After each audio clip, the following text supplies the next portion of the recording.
Hello dear student, কেমন আছো? I hope প্রত্যেকে শুধু ভালো নয়, ভীষণ ভালো আছো। স্ক্রিনের ওপর একটা কোশ্চেন দেখা যাচ্ছে লাভ ও ক্ষতি চ্যাপ্টারের। এই প্রশ্নটা আমরা প্রথমে মন দিয়ে পড়বো, বুঝবো, তারপর অঙ্কটা করবো। ওকে, কি বলেছে দেখো, একটি দ্রব্যের মূল্য 25% কমানো হলো। পূর্বের মূল্যে ফিরে যেতে হলে বর্তমানে ধার্য মূল্য বৃদ্ধি করতে হবে।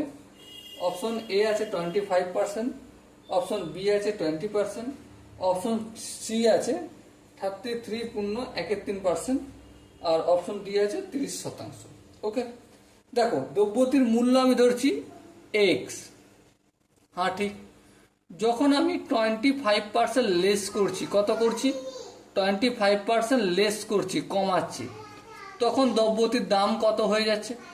তখন দ্রব্যটার দাম হয়ে যাচ্ছে এক্স মাইনাস এক্স ইন্টু 25/100। এবার এটা যদি ভগ্নাংশের যোগ বিয়োগ করি তাহলে কত দাঁড়াবে? 75x/100। হ্যাঁ, এটাকে যদি কাটাকাটি করি কত আসবে? 3x/100। ওকে, এবার দেখো পূর্বের মূল্যে ফিরে যেতে গেলে কোনটায়? এই আবার রিটার্ন এক্সে ফিরে যেতে হলে কতটা দাম বাড়াতে হবে? তাহলে দেখো দাম বৃদ্ধির পরিমাণ, দাম বৃদ্ধি করতে হবে কতটা? দাম বৃদ্ধি করতে হবে এক্স। আচ্ছা, এটা তো 4 হবে না, এটা ভুল করে ফেলেছি আমি একটু। দেখো 25কে কাটছি, 3×25 100, আর 4×25 3×25 75, 4×25 100, 3x/4। ওকে, তাহলে দাম বৃদ্ধি কতটা করতে হবে? এক্স মাইনাস কতটা রয়েছে বর্তমানে? 3x/4। এই 3x/4 করলাম, যদি ভগ্নাংশের বিয়োগ করি কি পাবো?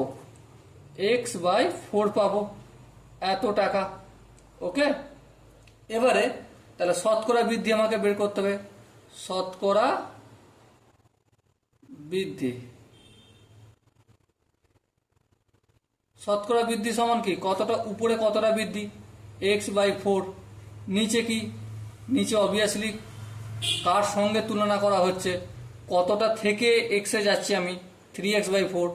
এই 3x/4 করলাম ইন্টু 100%। হ্যাঁ, তাহলে দেখো এখানে x/4টা আমি পুট করলাম। হ্যাঁ, এটা কিসের চিহ্ন আছে? ভাগ চিহ্ন, এটাকে আমি গুণ চিহ্ন করলাম। হ্যাঁ, এবার দেখো 3x/4 আছে, এটা কি হয়ে যাবে? 4/3x। তারপর যেমন 100% আছে তেমন থাকলো, এই এক্স কাটলো, এইচ কাটলো, সো আলটিমেট কি পেলাম? 100/3%। সো 100/3%, এটা যদি ভাগটা করি কি পাবো? 33কে 3 দিয়ে গুণ করে 99 হয়, মানে 33.13%। Okay, so dear student, I hope আমি ছাড়া প্রত্যেকে বুঝতে পেরেছো। যদি কোনো জায়গায় ডাউট থাকে, কনফিউশন থাকে, তার জন্য কমেন্ট বক্স খোলা রইল। আর যদি বুঝে যায় তাহলে লাইক করে দিও, চ্যানেলটা সাবস্ক্রাইব করে। ওকে, সো দেখা হচ্ছে পরবর্তী সেশনে। ততক্ষণ পর্যন্ত ভালো থেকো, সুস্থ থেকো এবং জয় হিন্দ।